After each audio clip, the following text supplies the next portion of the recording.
तार कटने की आवाज़ ने हमें चौकन्ना कर दिया है। मैंने और कासिम ने सर नीचे कर लिया और गौर से फौजी सिपाहियों की तरफ देखा। उन्होंने ये आवाज़ नहीं सुनी थी, लेकिन अभी मुझे 4-5 जगहों से तार काट कर वहाँ आदमी के गुजरने के बराबर जगह बनानी थी। खतरा यही था कि कहीं तार कटने की आवाज़ सिपाहियों तक न पहुँच जाए। मैं जितनी एहतियात कर सकता था, इससे भी ज़्यादा एहतियात करते हुए यके बाद दीगरे 5 जगहों से तार काट डाले और बड़ी आहिस्तगी के साथ तारों के कटे हुए गुच्छे को अपनी तरफ खींच लिया। अब वहाँ इतनी जगह पैदा हो गई थी कि हम रेंग कर इसमें से गुजर सकते थे। मैंने कासिम को बताया हुआ था कि अहाते के अंदर जाते ही हमें क्या करना होगा। पहले मैं तारों के शुगाफ में से रेंग कर निकल गया।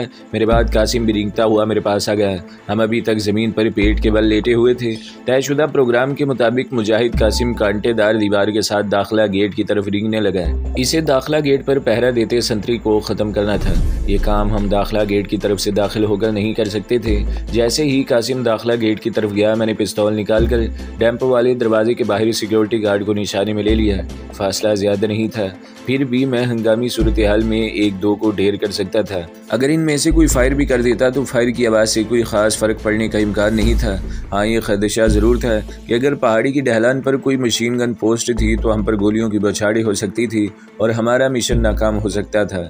लेकिन यह ख़तरा मोल लिए बगैर हमारा मिशन मुकम्मल भी नहीं हो सकता था। मैं कासिम को देख रहा था। वो अंधेरे में कुछ दूर तक रेंगता हुआ दाखिला गेट के पास पहुंच गया। गेट पर बल्ब रोशन था। इसकी रोशनी में मुझे कासिम खारदार तारों के गुच्छे के साथ लगा हुआ नजर आ रहा था। गार्ड संतरी इससे जरा आगे खड़ा था। इसकी पुश्त कासिम की तरफ थी। संतरी के हाथ में राइफल जरूर थी, मगर वो ढीले ढाले अंदाज में खड़ा था। मुझे यकीन था कि राइफल का सेफ्टी गेज आगे नहीं किया हुआ होगा, क्योंकि ये कोई जंगी महाज नहीं था। फायर करने के लिए राइफल का सेफ्टी गेज आगे करना पड़ता है। इस एतबार से इसके अचानक फायर करने का इम्कान न होने के बराबर था।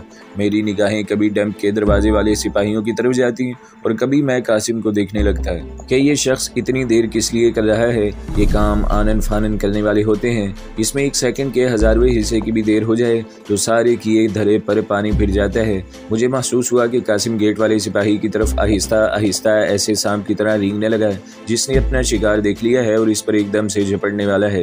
कासिम को यही करना चाहिए था और फिर इसने ऐसा ही किया और कमाल कर दिखाया। गार्ड संतरी अपनी जगह से चला ही था कि कासिम ने इस पर छलांग लगा दी। कमांडो के छलांग लगाने और एक आम आदमी के छलांग लगाने में बड़ा फर्क होता है।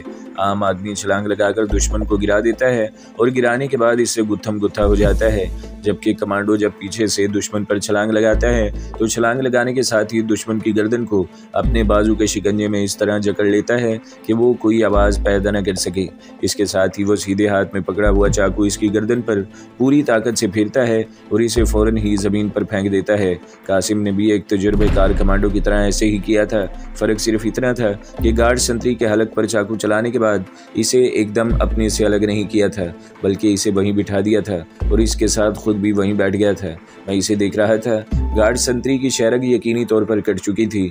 इसकी आवाज़ निकलने या जिंदा बचने का सवाल ही पैदा नहीं होता था। चुनाचा कासिम इसे जल्दी से खींच कर पीछे लगाया और इसे वहीं छोड़कर रेंगता हुआ मेरी तरफ बढ़ने लगा। मेरे करीब आकर इसने हाथ की 2 उंगलियां ऊपर करके इशारा किया कि काम तमाम हो गया है। अब हमारा टारगेट डैम्प के दरवाजे के बाहर खड़े 3 इंडियन आर्मी के संतरी थे। गेट पर जो गार्ड संतरी था वो भारतीय बहरिया का सिपाही था। ये तीनों संतरी हरी वर्दियों में थे और आर्मी के सिपाही थे। प्लान के मुताबिक मैंने कासिम को इशारा किया और हम एक दूसरे के पीछे रेंगते हुए टीले की दीवार के बिल्कुल साल लग गए। यहाँ अंधेरा था। हमें संतरियों की बातें करने की आवाज़ें साफ सुनाई दे रही थी। हमने अपने ऑटोमेटिक पिस्तौल निकाल कर हाथों में पकड़ लिए। यहाँ कमांडो चाकू की बजाय हमें ऑटोमेटिक पिस्तौलों से काम लेना था। यहाँ हम पत्थर वगैरह फेंक कर इनमें से किसी एक संतरी को इस तरफ बुलवा कर हलाक नहीं कर सकते थे। इस तदबीर के यहाँ कारगर होने के इम्कानात बहुत कम थे, क्योंकि ये 3 संतरी थे और आवाज़ सुनकर 2 संतरी भी इस तरफ आ सकते थे। चुनाचा मैंने अंधेरे में कासिम के कान में सरगोशी करके इसे बताया कि हम गार्ड संतरियों को ऑटोमेटिक पिस्तौलों से रैपिड फायर करके यके बाद दीगरे हलाक करेंगे। इस काम की मुझे तो बहुत ट्रेनिंग मिल चुकी थी। चुनाचा मैंने कासिम को इशारा करके बताया कि मैं बाएं जाने वाली दोनों संतरियों को निशाना बनाऊंगा और कासिम सामने वाले खड़े संतरी पर फायर करेगा। जिन 2 संतरियों पर मैंने फायर करना था वो लकड़ी के खोखों पर आमने सामने बैठे हुए थे। तीसरा संतरी इनके करीब खड़ा था। फासला ज़्यादा नहीं था। संतरियों की शक्लें हमें साफ नज़र आ रही थी। इस बात का डर था कि कहीं इनकी नज़र हम पर न पड़ जाए। हमें तेज़ और जल्दी एक्शन करना था। कासिम बिल्कुल मेरे पहलू में औंधा लेटा हुआ था। हम दोनों के हाथों में पिस्तौल थे और हमने पिस्तौल को दोनों हाथों में पकड़ रखा था। मैंने कासिम की तरफ देखकर उंगली उठाकर खास इशारा किया। कासिम ने आहिस्ता से सर हिलाया। मेरा टारगेट खो पर बैठे हुए दोनों संतरी थे। वो मेरे पिस्तौल की जद में थे। कमांडो ट्रेनिंग के दौरान भी मेरा निशाना कभी खता नहीं गया था। मैंने अपने तमाम साबका तजुर्बे और सलाहियतों को उभर कार लाते हुए पिस्तौल की नाली का रुख दोनों संतरियों की तरफ किया और ऊपर तले 2 फायर कर दिए। पहला फायर करने के बाद मैंने दूसरे फायर से पहले ऑटोमेटिक पिस्तौल को जरा दाएं जानिब कर लिया था, क्योंकि दूसरा सिपाही दाएं जानिब देख रहा था। मेरे फायर के साथ ही कासिम की पिस्तौल में से भी ठक की 2 बार फायर करने की आवाज़ आई थी। मैं दिल में हैरान हुआ था कि कासिम का टारगेट तो एक ही संतरी है, फिर इसने 2 फायर क्यों किए थे। बाद में पता चला कि इसने तीसरे संतरी पर ही 2 बार फायर झोंक दिया। ये बताने की ज़रूरत नहीं है कि मेरे पिस्तौल से निकली हुई गोलियों ने दोनों संतरियों को वही ढेर कर दिया था, और इससे पहले कि तीसरा सिपाही घबरा कर किसी को मदद के लिए बुलाता या हवाई फायरिंग करता, इसे कासिम की गोली ने हलाक कर दिया था। ये काम बड़ी जल्दी ख़त्म हो गया था। मुझे उम्मीद नहीं थी कि हम इन चारों भारतीय संतरियों को इतनी जल्दी मार लेंगे, लेकिन हमने इन्हें मार लिया था। कासिम उठकर चलने लगा तो मैंने इसके कंधे को दबाते हुए वहीं बिठा लिया और सरगोशी में कहा, अगर ऊपर किसी जगह कोई दुश्मन की मशीन गन पोस्ट है तो उन्होंने सलेंसर वाली फायर की आवाज़ भी ज़रूर सुन ली होगी। ये आवाज़ हर फौजी पहचान लेता है। थोड़ी देर के लिए रुक जाओ। हम दम साधे वहीं पड़े रहे। जब मुझे यकीन हो गया कि ऊपर कोई मशीन गन पोस्ट नहीं है तो मैंने कासिम को इशारा किया। हम दौड़कर भारतीय सिपाहियों की लाशों के पास आ गए। कासिम इनकी जेबें और बेल्टें देखने लगा। इसे डंप के दरवाजे पर लगे हुए ताले की चाबी की तलाश थी। मैंने इसे आहिस्ता से कहा, मत तलाश करो, आ जाओ। मैंने ताला देख लिया था। इसे मेरा प्लास उखाड़ सकता था। चुनाचे मैंने प्लास की मदद से ताले को एक तरफ से कुंडे समेत उखाड़ दिया। हम दरवाज़ा खोलकर अंदर दाखिल हो गए। अंदर छत के साथ बल्ब लगा हुआ था, जिसकी मदम रोशनी में हमें जगह जगह असले के क्रेट लगे हुए नजर आए। ये छोटा सा डैम था। दीवार के साथ पेट्रोल के कंटेनर लगे हुए थे। लोहे की लंबी मेज पर असले के छोटे बड़े बक्से तरतीब से रखे हुए थे। मैं जल्दी जल्दी इन बक्सों को देखता चला गया। एक बक्स को मैंने पहचान लिया। मैंने प्लास की मदद से इसे तोड़ डाला। मेरा अंदाज़ा गलत नहीं निकला था। बक्से में बारूदी सटकों वाले कितने ही टाइम बम एक दूसरे के साथ बड़े करीने से लगे हुए थे। मैंने एक टाइम बम निकाल कर इसको अच्छी तरह से देखा। यही वो असलाहा था जिसकी हमें तलाश थी। मैंने बम बक्स में रख दिया। इसके ऊपर लकड़ी का तख्ता लगा दिया और कासिम से कहा, हमें ये बक्स उठाकर साल ले जाना होगा। बक्स ज़्यादा बड़ा नहीं था।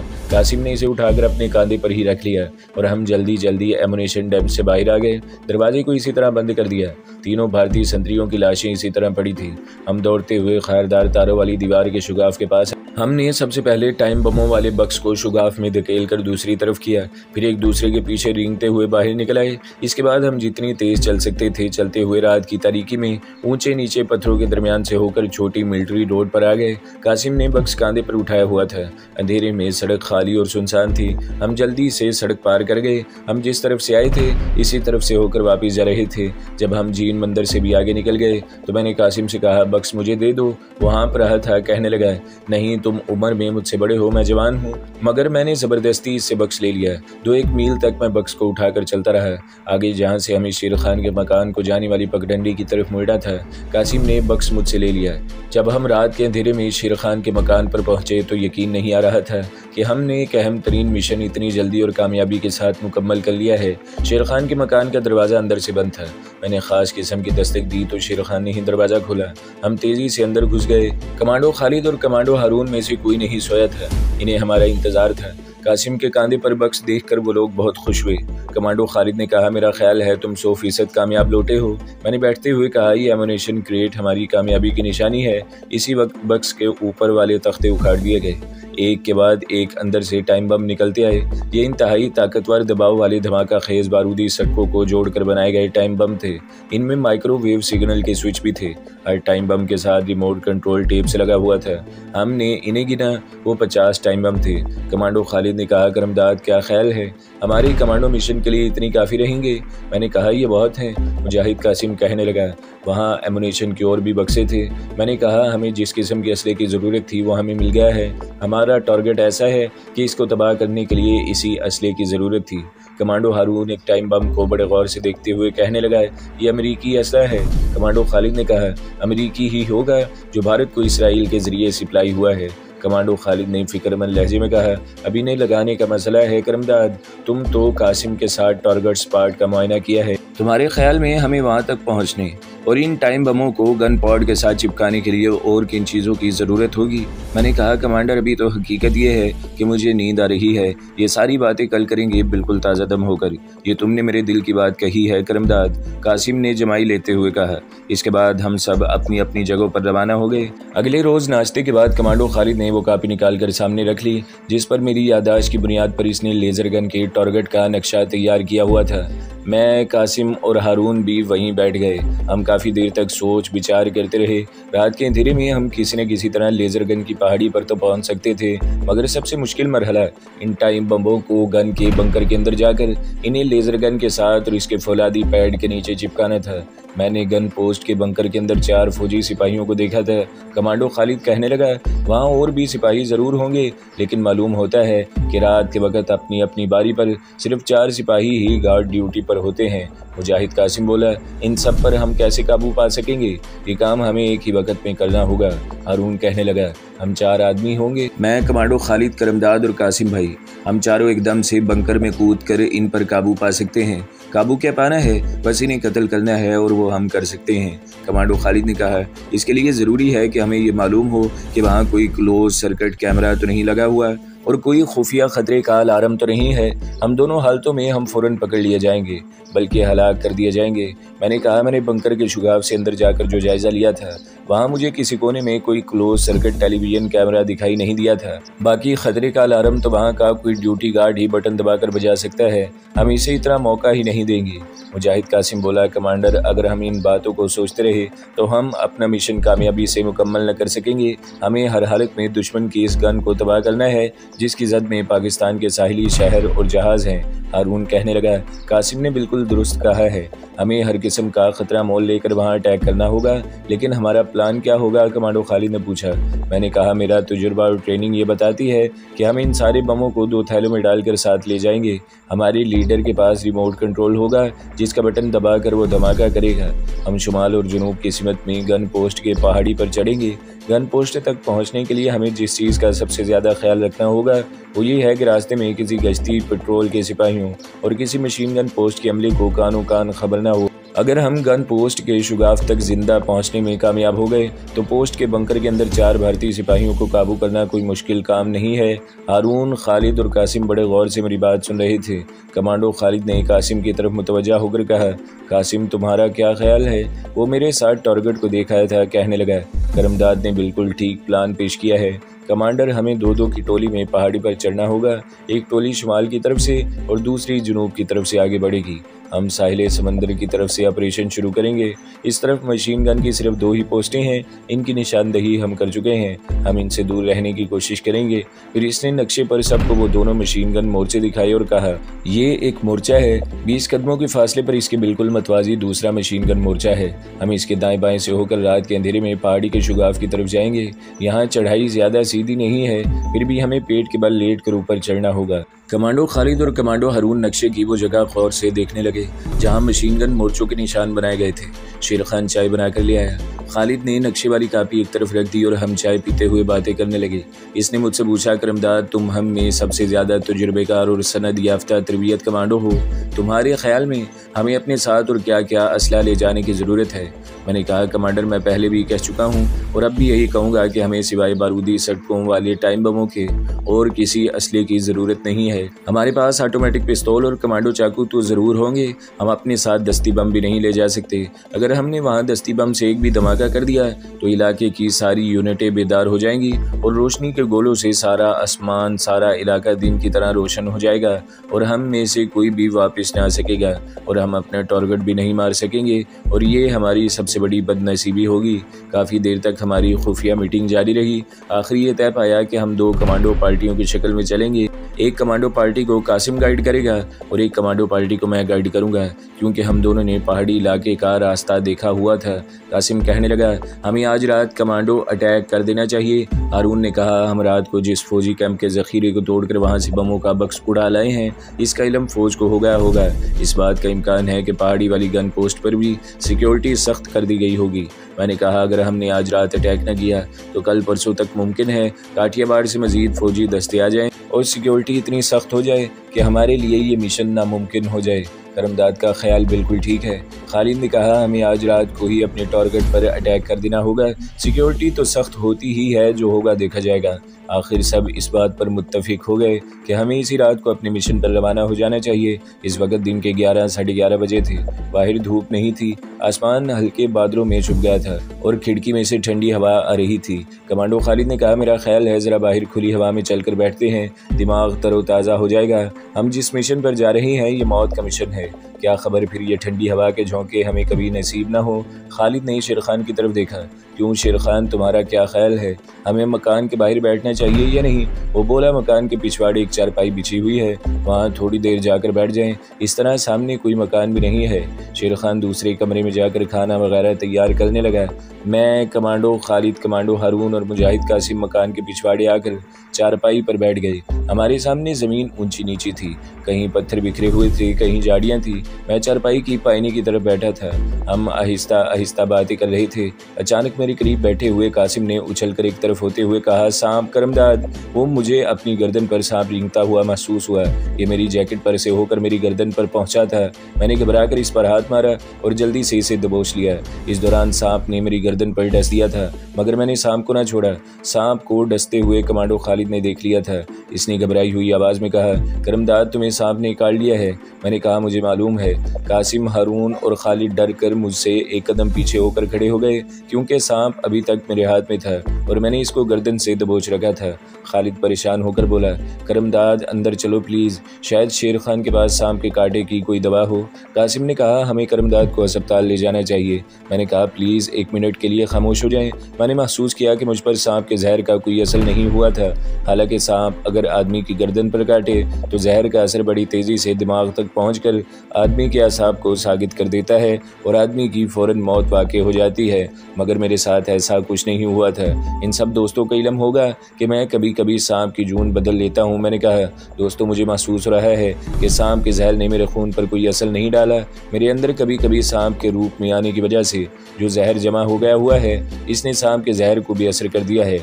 वो लोग भी ताज्जुब से मुझे देख रहे थे, क्योंकि मेरे जिस्म पर जहर की कोई अलामत जाहिर नहीं हुई थी। कमांडो खालिद ने कहा खुदा के लिए इस सांप को तो मार डालो। मगर मैं इस सांप को मारना नहीं चाहता था। सांप के डसने की वजह से मेरे जहन में एक अजीब व गरीब स्कीम जन्म ले चुकी थी। मैंने ये स्कीम खुफिया ही रखी थी और खालिद से कहा मैं अभी इस सांप को मारना नहीं चाहता। मैंने सांप को उल्टा करके देखा और कहा यह मादा नागिन है, इसका नर भी यही कहीं होगा। कमांडो हारून ने कहा ये तुम क्या कह रहे हो करमदाद, तुम्हें इसके नर से क्या दिलचस्पी है? खुदा के वास्ते इस मूजी का सर कुचल दो। मैंने हंस कर हो सकता है ये भी मेरी तरह का इंसान हो, जो मेरी ही तरह की मुसीबत में गिरफ्तार हो और इंसान से जून बदल कर सांप बन गया हो। कमांडो खालिद ने कहा करमदाद मजाक बहुत हो चुका है। इससे पहले कि ये सांप तुम्हारे हाथ से निकल कर किसी और को डस ले, इसे मार डालो। मैंने कहा कमांडो खालिद तुम मेरे साथ आओ। हारून और कासिम भाई तुम बेशक अंदर चले जाओ। किसी की समझ में नहीं आ रहा था कि मैं क्या कह रहा हूँ, लेकिन मेरे इसरार पर कासिम और हारून मकान के अंदर चले गए और कमांडो खालिद वहीं खड़ा रहा। तुम कहाँ जाना चाहते हो? खालिद ने मुझसे सवाल किया। मैंने सांप की गर्दन को अच्छी तरह से दबोच लिया, इस ख्याल से नहीं कि दूसरी दफ़ा मुझे काट डालेगा और मुझ पर हो सकता है दूसरी बार डसने से जहर का असर हो जाए, क्योंकि मुझे यकीन सा हो गया कि सांप चाहे सारी रात मुझे डसता रहे, इसके जहर का मुझ पर ज़्यादा असर नहीं होगा। मैंने सांप की गर्दन इसलिए दबोच रखी थी कि मैं इसके जहर को मुंह के अंदर ही महफूज रखना चाहता था, कि मुझे इस सांप के जहर से बड़ा ज़रूरी काम लेना था। मैंने कमांडो खालिद से कहा कमांडर मेरे साथ आओ, मैं इस मादा नागन के नर सांप को भी पकड़ना चाहता हूँ। कमांडो खालिद की शक्ल बता रही थी, वो कुछ नहीं समझा था कि मैं इसे क्या कह रहा हूँ और क्यों कह रहा हूँ, मगर वो मेरे पीछे पीछे चल पड़ा। मैंने नागिन सांप को इसकी दुम से पकड़कर इसे नीचे लटका लिया। अब वो मेरे फैले हुए बाजू के साथ झूल रही थी और मुंह ऊपर लाकर मेरी कलाई पर डसने की कोशिश कर रही थी, मगर एक तो नागिन की लंबाई ज़्यादा थी, दूसरा मैं इसे ऊपर नहीं आने दे रहा था। मुझे मालूम था कि अगर मादा नागन यहाँ पर है तो इसका नर सांप भी ज़रूर यहीं कहीं होगा। एक जगह झाड़ियों के पास आकर नागर सांप ने फंकारना शुरू कर दिया। मैंने खालिद से कहा, तुम इसी जगह ठहरो। मैं झाड़ियों में चला गया। अचानक एक झाड़ी में से फंकार की आवाज़ आई और एक मिटियाले रंग के सांप ने तेज़ी से लपक कर मेरी पिंडली पर डस दिया। मैं दूसरे हाथ से वहीं इसकी दुम दबोच कर इसे उठा लिया। दोनों सांप मेरे हाथ में थे, दोनों मेरे हाथों में लटक रहे थे और मुझे डसने की कोशिश कर रहे थे। मैंने महसूस किया कि मेरी पिंडली 1-2 सेकंड के लिए गर्म होकर फिर अपनी नॉर्मल हालत में आ गई थी। इस सांप के जहर ने मुझे कुछ नहीं कहा था। कमांडो खालिद ने मेरे दूसरे हाथ में भी सांप देखा तो घबरा कर पीछे हट गया। मैंने मुस्कुराते हुए कहा, इसने भी मुझे डस लिया है मगर मुझ पर कोई असर नहीं हुआ। मुझे तो अब पता चला है कि मुझ पर सांप के कांटे का कोई असर नहीं हो सकता। आ जाओ, मकान पर चलते हैं। मगर इन सांपों को क्यों ले जा रहे हो? खालिद ने हैरानी से पूछा। मैंने कहा, ये मैं तुम्हें कमरे में जाकर बताऊंगा। हम शेर खान के मकान वाले कमरे में आ गए। वहाँ हारून और कासिम पहले से बैठे हुए थे। मेरे हाथों में 2 सांप देखकर वो भी घबरा गए। मैंने कासिम से कहा, घबराने की ज़रूरत नहीं कासिम, शेर खान के पास जाओ और कोई मोटी प्लास्टिक का थैला ले आओ। कासिम दौड़कर दूसरे कमरे में चला गया। वहाँ शेर खान खाना तैयार करने में लगा हुआ था। इसको कासिम ने जब बताया कि करमदाद 2 सांप पकड़ आया है और प्लास्टिक का थैला मांग रहा है तो वो आ गया। मेरे हाथों में सांप देखकर डर गया। भाई करमदाद, इन मूजियों को यहाँ क्यों ले आए हो? कमांडो खालिद ने शेर खान से कहा, अगर घर में मोटे प्लास्टिक का थैला हो तो ले आओ। वो बोला, थैला तो नहीं है, बनास्पति घी वाला छोटा खाली डब्बा है। मैंने कहा, वो ही ले आओ। शेर खान बनास्पति घी का गोल डब्बा ले आया। इसका साइज़ दरमियाना था। मैंने कासिम से कहा, डब्बे का मुंह खोल कर मेरे आगे कर दो। इसने ऐसा ही किया। मैंने कोशिश करके दोनों सांपों को डब्बे में डालकर इसका ढकना बंद कर दिया। कमांडो खालिद ने मेरे जिस्म पर इस जगह को देखा जहाँ मुझे दोनों सांपों ने काटा था। ये देखकर मैं खुद हैरान रह गया कि वहाँ ज़रा सी भी सूजन नहीं पड़ी थी, सिर्फ सांप के दांतों का निशान था जहाँ थोड़ा सा खून निकल कर जम गया था। शेर खान कहने लगा, वही करमदाद, क्या तुम सपेरे भी हो? मैंने हंस कर कहा, मैं सपेरा ही नहीं, सांप भी हूँ। इस पर कमांडो खालिद और मेरे दूसरे साथी हंसने लगे। वो मेरे सांप बन जाने के राज को जानते थे। शेर खान को मालूम नहीं था, वो चला गया। तब खालिद ने मुझसे पूछा, अब बताओ तुमने ये सांप क्यों पकड़े हैं? मैंने कहा, बात यह है कि मैं राज अभी किसी को भी नहीं बताना चाहता। मेरे जहन में एक स्कीम है। अगर मेरी स्कीम कामयाब हो गई तो तुम सबको अपने आप पता चल जाएगा कि मैंने ये सांप क्यों पकड़े थे। हकीकत ये है कि इस मादा नागन ने मुझे डसकर खुद ये स्कीम बताई है। तो क्या तुम इन सांपों को साल ले जाना चाहते हो? कमांडो हारून के इस सवाल पर मैंने कहा, इरादा तो यही है, आगे अल्लाह मालिक है। मैं चाहता हूँ दोस्तों कि इन सांपों के बारे में मुझसे कोई सवाल ना पूछा जाए। ओके ओके, कमांडो खालिद ने हाथ ऊपर उठाते हुए कहा, अब तुमसे कोई नहीं पूछेगा। तो दोस्तों, अगली किस्त सुनने के लिए हमारे चैनल को ज़रूर सब्सक्राइब करें, वीडियो को लाइक करें और बेल के आइकन पर भी क्लिक कर दें ताकि हर जो आने वाली वीडियोज़ हैं वो आपको सबसे पहले मिलती रहें।